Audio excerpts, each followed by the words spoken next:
नमस्कार भावनो, मी दिलीप गवई पूर्वजांचा खजिना या यूट्यूब चॅनलवर तुम्हा सगळ्यांचं स्वागत करतोय। आणि नेहमीप्रमाणे आज एक औषधी तुम्हाला या व्हिडिओच्या माध्यमातून दाखवणार आहे। आज जो व्हिडिओ बनवतोय हा माझ्या सर्व शेतकरी बांधवांसाठी एक महत्त्वाचा ठरणारा व्हिडिओ आहे, त्याच्यामुळे व्हिडिओ शेवटपर्यंत नक्की बघा। आणि जर व्हिडिओ आवडला भावनो तर एक लाईक करा, चॅनलवर नवीन असाल तर सबस्क्राईब करून घ्या।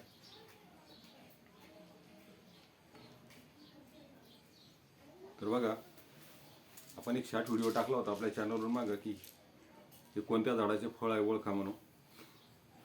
एक फांदी दाखवली होती मी त्याच्यामध्ये, तर हे त्याला फळं होती बघू शकता। आता हे वाळले, मी वाळून ठेवले याला। तर भावांनो, याला रिठा म्हणतात।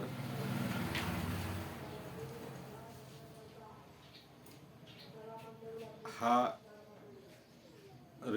रिठा जे हा उष्ण आहे, तीक्ष्ण आहे आणि एक उत्तम असा जबरदस्त असा विषनाशक म्हणून याला पूर्वीपासून ओळखले जाते भावना।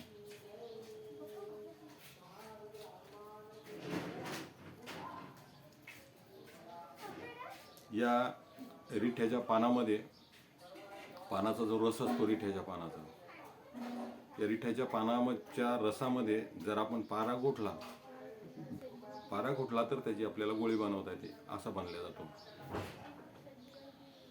तसंच याचा उपयोग पूर्वी दागिने उजळण्यासाठी केला जायचा। आता बहुतेक वापरत नसतील, कारण आता लिक्विड वगैरे बऱ्याच काही हे निघले आता। पण पूर्वी याचा दागिने उजळण्यासाठी या रिठ्याचा वापर व्हायचा। त्याच्यानंतर कपडे धुण्यासाठी सुद्धा या रिठ्याचा वापर केला जायचा। रिठा उष्ण आहे, तीक्ष्ण आहे आणि विषनाशक म्हणून याला ओळखले जातं। जर आपल्याला कधी विंचू चावला तर या रिठ्याच्या आतमध्ये बघा, या फळामध्ये अशी काळ्या रंगाची बी निघते।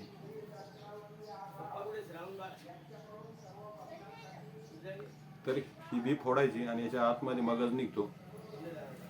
तो मगज दगडावर उगाळायचा आणि ज्या ठिकाणी विंचू दंश झालेला आहे पाण्यात उगाळायचा आहे। ज्या ठिकाणी विंचू दंश झालेला आहे त्या ठिकाणी आपण तो ठिपका असा लावून द्यायचा। बघा, 10 मिनिटात तुमच्या वेदना कमी होतात। एवढा जबरदस्त विलाज आहे। त्याच्यामुळे हे प्रत्येकाच्या घरी असणं आवश्यक आहे। जर कोणाच्या शेतात याचे झाडं असतील तर याच्या झाडाचं संगोपन करा, नसतील कुठं तर त्यांच्याकडे प्रत्येक भागामध्ये याची एखादी जरी झाड लावा, कारण हे महत्त्वाचं झाड आहे भावनो। याचा महत्त्वाचा उपयोग तुम्हाला सांगतोय। आपल्या पायाला जर भेगा वगैरे पडल्या ना, तर त्या भेगाला याचा फेस जरी लावला, याचा फेस निघतो असा चोळल्याच्या नंतर, याचा फेस होतो रिठ्याचा।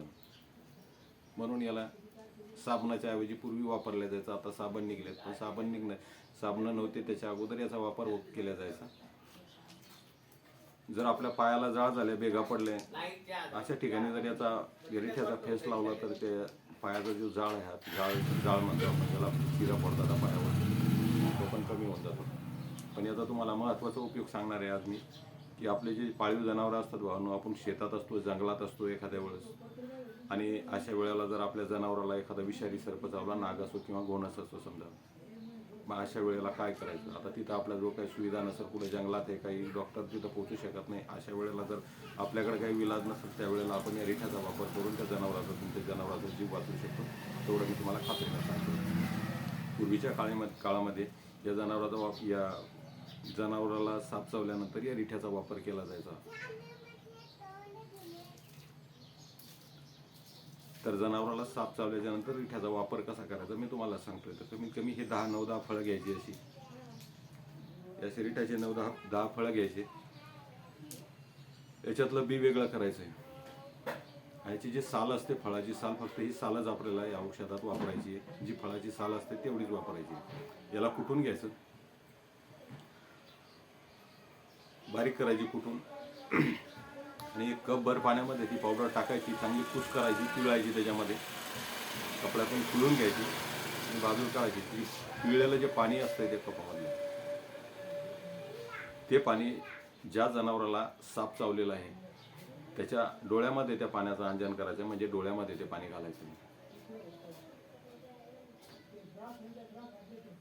तर भावनो, असं केल्यामुळे बघा, काही वेळातच त्या सापाचं विष हळूहळू उतरायला लागतं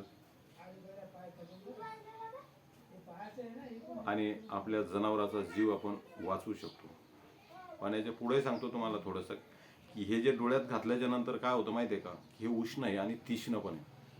म्हणजे डोळ्याची आग होती आहे ना, त्याचा त्रास बी होतो थोडासा. डोळे फुगतात, डोळे पाणी गळतात, डोळे लाल होतात जनावरांचे. मग ते अशा वेळेला काय करतात की त्याचे जे डोळे असतात त्या डोळ्यामध्ये आपल्या गाईचं किंवा लोणी किंवा तूप जरी भेटलं, तूप किंवा लोणी दोन्हीपैकी एक कुठलंही चालतं, 2-3 दिवस त्याच्या डोळ्यामध्ये घालायचं आहे. डोळे परत पूर्ववत होतात. 2-3 दिवस लागतात त्याला थोडंसं केवायला, पण जनावराचा आपला जीव वाचू शकतो भावांनो. एवढं महत्त्वाचं हे औषध आहे आणि एवढा महत्त्वाचा हा रिठ आहे. असे बरेच रहस्य या निसर्गामध्ये आपण एक समोर आणत असतो. तर भावांनो, व्हिडिओ कसा वाटला तुम्हाला कमेंटमध्ये नक्की सांगा. आणि व्हिडिओ जर आवडला असेल भावांनो तर एक लाईक करा. चॅनलवर नवीन असाल तर सबस्क्राईब करा.